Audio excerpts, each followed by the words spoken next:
Turbo Race, a melhor loja de peças de alta performance de Belo Horizonte. Telefone DDD 31 3426 8115.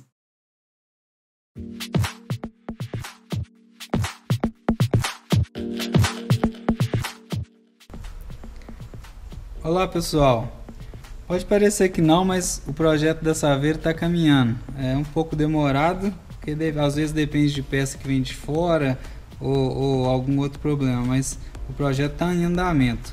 A gente está aqui com a pré-montagem, com o cabeçote no local, o coletor que a gente já usava e a nova turbina. Dá para perceber que a gente sempre teve alguns problemas com esse coletor. O espaço para o filtro de ar aqui não existe, a gente tem que colocar aquela tela.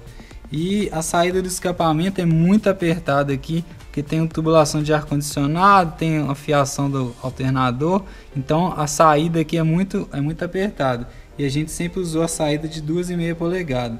Agora, como a gente está tentando otimizar mais, a gente vai usar a saída aqui de 3 polegadas, a gente vai fazer um novo downpipe aqui de 3 polegadas. E nessa posição de turbina não fica confortável para o tubo sair aqui o mais reto possível, ele já vai ter que sair bem de lado, então não agradou a gente. Além disso, tem esse problema sempre aqui do espaço para o filtro de ar. Como a gente está usando o cabeçote de fluxo cruzado agora, sobra esse espaço todo aqui aonde era o coletor de admissão do unilateral. Então a gente está resolvendo trocar o coletor de descarga por um coletor de aço carbono tubular, que tem uma série de vantagens em relação a esse coletor de ferro fundido, que é, além de peso, que ele é mais leve, ele é mais curto e ele vai tender a deslocar a turbina nessa posição aqui, aonde o escapamento já fica virado para descer, a saída vai ser mais livre, mais reta, e provavelmente a área aqui para um filtro de ar, alguma coisa, vai ser maior, porque a turbina vai ficar nessa posição desse jeito aqui. Então a gente vai fazer essa troca e aí, como não agradou essa posição do coletor de descarga, nós vamos trocar por esse motivo. Comparando o coletor de escapamento de ferro fundido com o coletor tubular, a gente sabe que o coletor de tubo, né, de aço carbono, ele tem uma tendência maior para trincar, porque o ferro fundido ele tem uma estrutura mais resistente e mais duradoura. Agora, como esse carro não é de dia a dia e usa esporádico, etc., então a gente vai correr esse risco aí, mas a gente vai monitorando para ver se tiver alguma trinca, alguma coisa, fazer algum reforço nele, alguma coisa se for necessário, né? Geralmente isso ocorre quando o pessoal usa uma turbina muito grande, muito pesada, que faz uma alavanca no coletor, o coletor está preso no cabeçote, e aí o peso da turbina faz uma alavanca o tempo inteiro, então ele fica levemente deformando até formar alguma trinca. Isso não ocorre com o ferro fundido, que tem uma estrutura muito resistente, muito tubular, então assim, esse é um risco que nós vamos correr. Mas o coletor tubular tem outros benefícios, como eu já falei, o peso, o fluxo é melhor, ele vai ser mais curto, então assim, a rugosidade dentro do tubo é mais liso, então assim, o fluxo fica melhor. Então a gente vai por esse caminho agora. Outra diferença entre o coletor de escapamento de ferro fundido e coletor tubular é que o coletor de ferro fundido ele tem um preço muito mais acessível, porque ele é feito em alta escala. Eles têm uma forma na fundição e aí eles enchem com o aço líquido, formando a forma do coletor. Isso ele consegue que a produção seja bem alta, faz com que o preço abaixe. O coletor tubular não, ele é artesanal, então o pessoal tem as duas flanges, a flange do cabeçote e a flange da turbina, e eles têm que dobrar os tubos e soldar os tubos. Então ele é manual, aqui no Brasil não é feito em série, então faz com que o preço seja bem mais alto, o investimento é maior, mas tem as outras vantagens.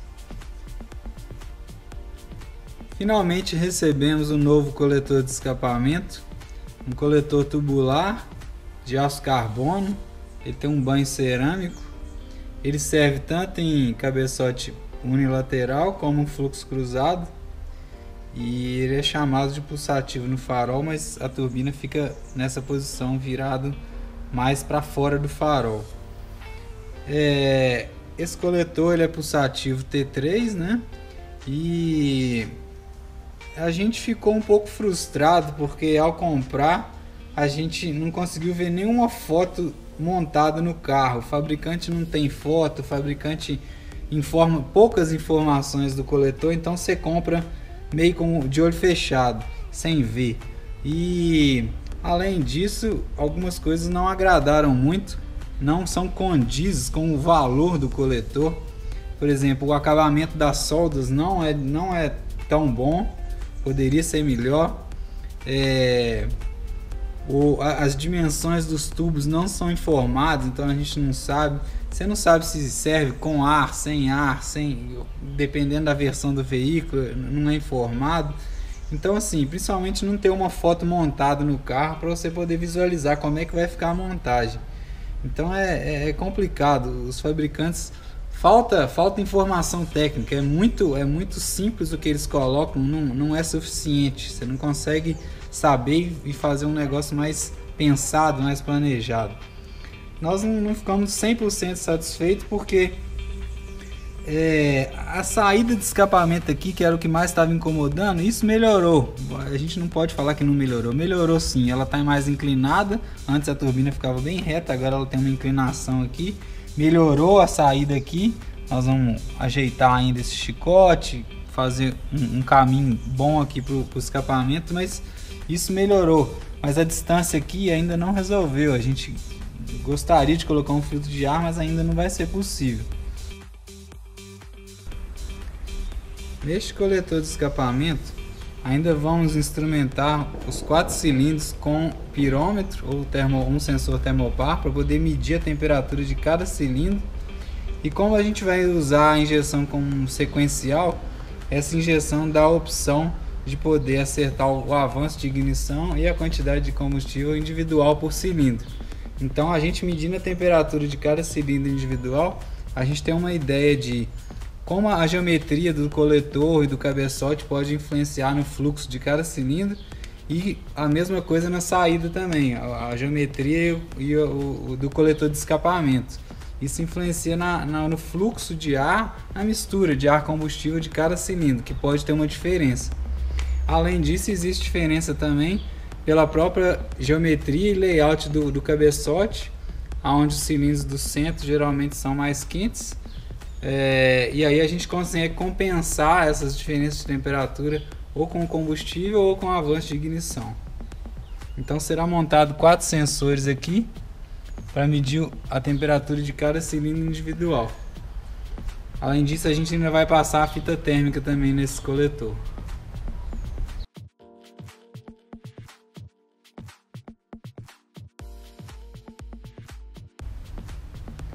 Na parte da linha de combustível, aqui já está uma pré-montagem, digamos, finalizada, porque como é que esse carro funciona? Ele tem uma bomba de combustível só, uma bomba de alta vazão, só que ele tem 2 linhas de combustível que vem até aqui na frente. Ele separa lá na bomba para 2 linhas, para a gente poder usar 2 filtros de combustível, e chega aqui na frente 2 linhas aqui de mangueira de 5,16 polegadas ou 8 milímetros. E aí o resto dela toda aqui é mangueira de 3/8 ou 10 milímetros. E nós mandamos fabricar no torneiro um divisor de combustível aqui. Na verdade é um unificador, é um Y, mas ele, por dentro ele tem alta vazão. E a gente não encontra isso no mercado, porque no mercado você encontra só com a mesma espessura das mangueiras. E aqui entra 2 mangueiras de 8 e sai uma de 10 milímetros. Já colocamos um sensor de pressão aqui nesse divisor também, de aço inox. Aí ele entra aqui na segunda flauta, passa pela primeira flauta e vem no regulador de pressão. Esse regulador de pressão é um regulador da marca Weber, que é usado no Tempra Turbo. E aqui vem um retorno de combustível, que retorna lá para o tanque. Outro avanço do projeto foi que já fizemos a rosca para todos os pontos de pressão e vácuo no coletor de admissão. O primeiro aí de cima é o sensor de temperatura de ar. O segundo e o terceiro são pontos de pressão e vácuo para o regulador de pressão e para o sensor de pressão da injeção eletrônica. O quarto é o ponto de vácuo para o hidrovácuo do freio do carro. Para o controle da marcha lenta pela injeção eletrônica, decidimos usar o motor de passo do Ômega. Esse motor de passo ele é controlado por um sinal PWM, ou seja, a injeção controla a posição do motor aqui dentro, que tem uma válvula que regula a quantidade de ar que vai bypassar a borboleta. Ele não é uma válvula on-off. Então, com isso a gente consegue suprir as demandas de carga do motor, por exemplo, farol ligado, ventoinha ou ar-condicionado, aonde que o motor tenderia a morrer, a injeção compensa através desse motor.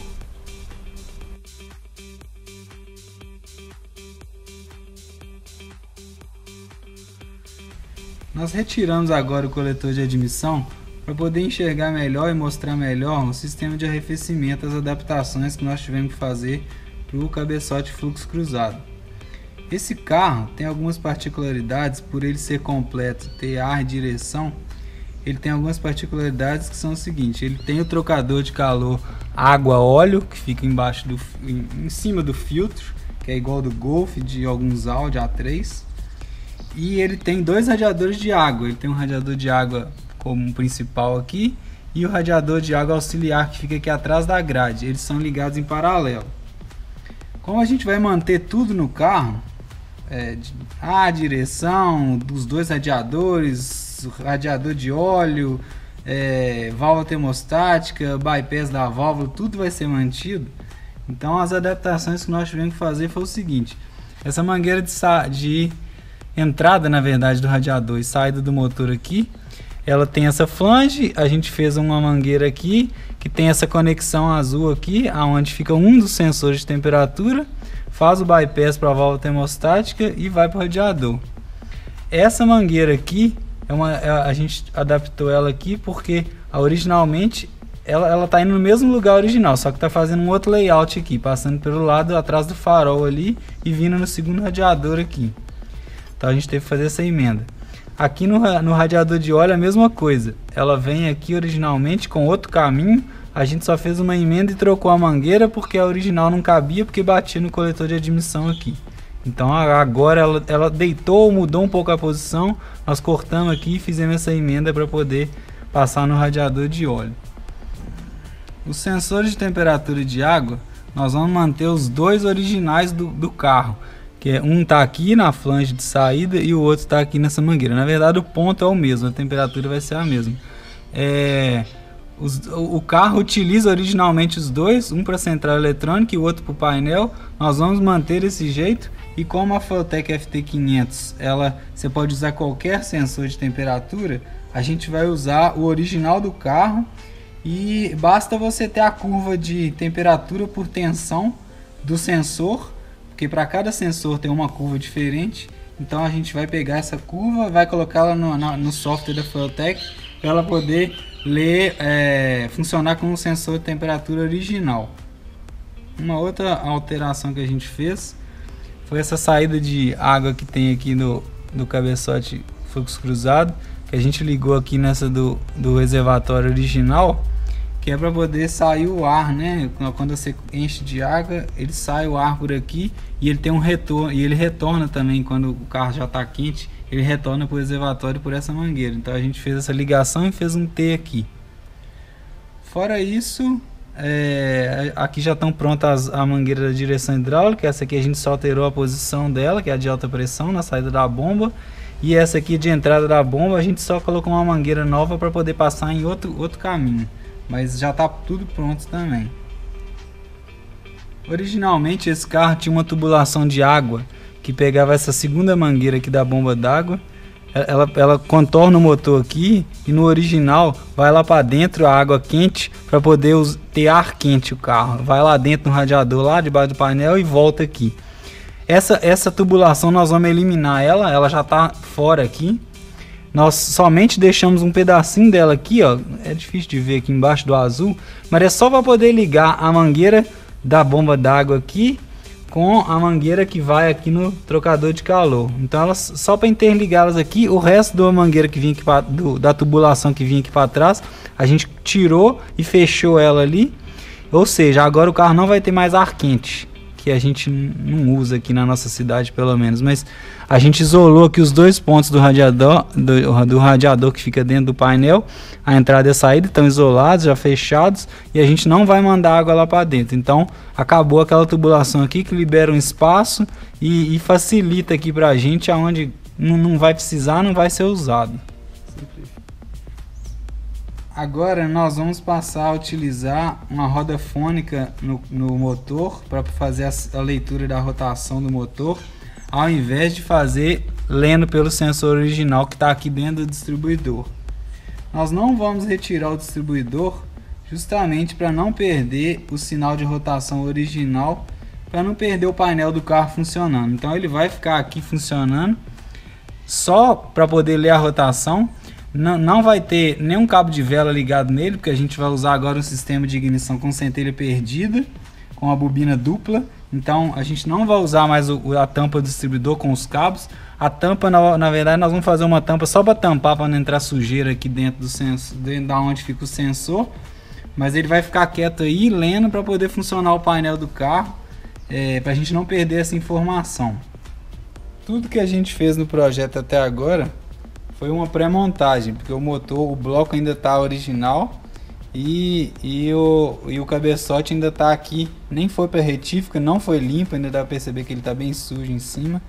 Então agora o próximo passo vai ser remover o motor por completo, desmontar tudo e mandar para poder fazer banho químico, limpeza, conferir as medidas, a gente mesmo vai conferir, e se tiver que retificar alguma coisa. E aí vamos começar a montagem do outro motor, né, que a gente vai colocar.